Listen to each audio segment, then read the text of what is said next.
Rani Durgavati tiger reserve बनाया जा रहा है, जिसके तहत अब सर्रा रेंज को भी कोर एरिया में रखकर विस्थापन की कार्यवाही आरंभ कर दी गई है, जिसको लेकर राजस्व ग्राम सर्रा रेंज के ग्रामीण अब इसके विरोध में खुलकर सामने आ गए हैं, जिसको लेकर ज्ञापन देने के साथ ही धरना प्रदर्शन कर उसका पुरजोर विरोध जताया गया है।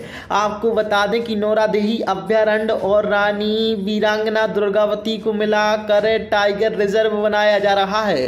ग्राम पंचायत सर्रा के गांव भैंसा बोरिया कुदपुरा की निजी भूमि राजस्व भूमि अब कोर एरिया में समाहित कर दी गई है, जबकि पहले यह ग्राम पंचायत बफर जोन में शामिल थी, जिससे इस ग्राम पंचायत पर विस्थापन का खतरा नहीं मंडरा रहा था। जैसे ही कोर एरिया में आई तो यहाँ पर ग्रामीणों को विस्थापन के लिए सूचीबद्ध किया जा रहा है।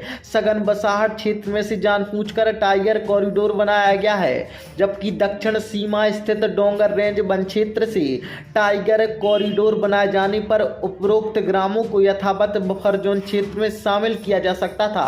इस बात को लेकर अब ग्रामीण विरोध में आ गए हैं और लगातार ज्ञापन, धरना, पदयात्रा कर शासन प्रशासन का ध्यान आकर्षित कर रहे हैं।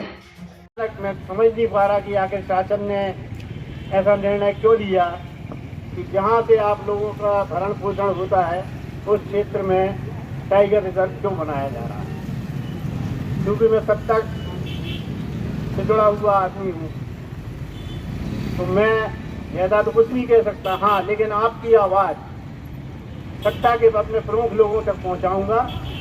इससे गरीबों का बहुत नुकसान होगा, हमारे आदिवासी भाइयों का बहुत नुकसान होगा। इनको विस्थापित ना किया जाए, इतना ही मैं उन तक अपना आग्रह दे सकता हूँ। उम्मीद करता हूँ कि हो सकता है मेरे आग्रह पर आप लोगों की सुनवाई हो।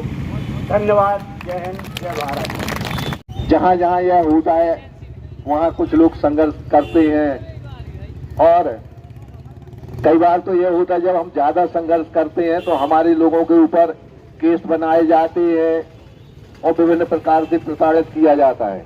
और जब ज्यादा संघर्ष और इससे जब ज्यादा संघर्ष करते हैं तो शासन प्रशासन की तरफ से हम लोगों को घोषित कर दिया जाता है कि ये अवांछित लोग हैं। तो साथियों, आपकी हिम्मत को दाद देता हूं और हमें संघर्ष करना पड़ेगा। संघर्ष के अलावा हमारे पास कोई चारा नहीं है। मैं आपको हृदय से धन्यवाद देता हूं कि आप संघर्ष करें। आपके संघर्ष में मुझे मेरे संगठन की जहां जरूरत होगी, और मैं आज आपके इस कार्यक्रम में सम्मिलित हुआ हूं और निरंतर आपके साथ में खड़ा होऊंगा। बताएं। देखिए, आज दिनांक को हम लोगों ने कलेक्टर साहब को एक ज्ञापन दिया है नौरादेही विस्थापन के संबंध में। ये लड़ाई निरंतर लगभग 2 वर्ष पहले से जारी है, जो हम लोगों की पंचायतों से बिना परमिशन के सरकार द्वारा हमारे लोगों को कहना चाहिए कि आप बफर जोन से कोर जोन में शामिल कर दिया गया। तमाम प्रकार की योजनाओं पर प्रतिबंध लगा दिया गया। अनर्गल तरीके से वन विभाग के आला अधिकारियों द्वारा हमारे भोले भाले लोगों को आए दिन परेशान किया जाता है। इस संबंध में कई बार शासन प्रशासन को अवगत कराया है, लेकिन इसके बाद भी शासन प्रशासन ने आज तक कोई हमारे हित के लिए कुछ काम नहीं किए। इसीलिए हम लोग विवश होकर आज धरना प्रदर्शन करने पर मजबूर हैं। तो ये कितने दिन का धरना प्रदर्शन? जब तक हमारी सुविधाएं बहाल नहीं की जाती है, जब तक हमें कोई ठोस निर्णय नहीं मिलता है, ठोस आदेश नहीं मिलता है, जब तक हमारे जनता की हित के लिए अगर शासन प्रशासन कोई ठोस कदम नहीं उठाती है, जब तक धरना चालू रहेगा। आप कह रहे हैं ये आपका 2 साल से चल रहा है, तो कोई जनप्रतिनिधि इसमें आपने किसी से बोला?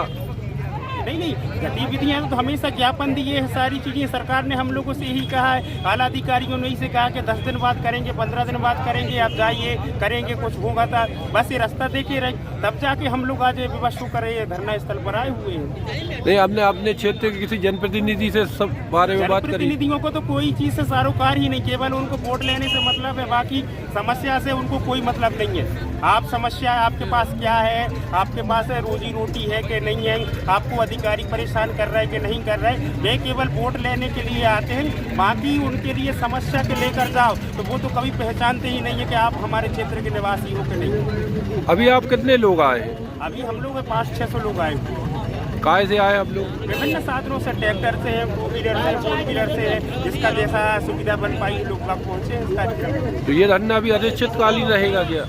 धरना अनिश्चितकालीन? हाँ, धरना अनिश्चितकालीन ही चलेगा। भली शासन प्रशासन ने, क्योंकि ये आश्वासन नहीं, हमें तो लिखित तो आश्वासन चाहिए है कि आप अगर यहाँ से उठते हैं तो इतने दिवस के अंदर आपकी ये सारी सुविधाएं बहाल की जाएंगी और आपको ये कहना चाहिए कोर जोन से बफर जोन में करने का आदेश दिया जाए। क्या नाम है आपका? श्रीकांत सहपोरते, जयस प्रदेश संगठन। इनके साथ किया जा रहा है। आप कई जगह देखें ऐसे दबंगों के हाथ में है, उन पे क्यों बुलडोजर नहीं चलाए जा रहे हैं, उनकी जमीनें क्यों नहीं छीने जा रही? क्योंकि उनके पास कहीं ना कहीं प्रशासन का सपोर्ट है, क्योंकि इनके साथ कोई नहीं है गरीबों के साथ। इसलिए आज इनका यहाँ पे बैठना इनके लिए, देखो आप यहाँ पे देख सकते हो व्यवस्था में यहाँ पे कोई नहीं है। आप ट्रैफिक व्यवस्था देख सकते हो, ट्रैफिक व्यवस्था में यहाँ पे कोई बैरिकेड तक नहीं लगाए हैं, इनकी सुरक्षा यहाँ भी नहीं की जा रही, क्योंकि अभी भी हम लोग को अनदेखा किया जा रहा है। मैं एक सरकार से मेरा बार बार निवेदन है, आप लोग अभी भी चेतावनी देता हूँ मैं, आप अभी भी हम लोग की बातें मान लो, निवेदन करता हूँ, नहीं तो हम लोग रोड पे उतर के इस कलेक्ट्रेट के अंदर धरना देंगे। अभी बाहर दे रहे हैं, 3 दिन के अंदर। मैं भाई से बोलता हूँ, अब मेरे साथी जो इतना अच्छा धरना पे बैठे हुए हैं, शांति से बैठे हुए हैं, मैं इनके लिए बहुत बहुत धन्यवाद बोलता हूँ। इनने आवाज उठाई दलित और आदिवासियों की, इनके लिए मैं बार बार धन्यवाद बोलता हूँ। मगर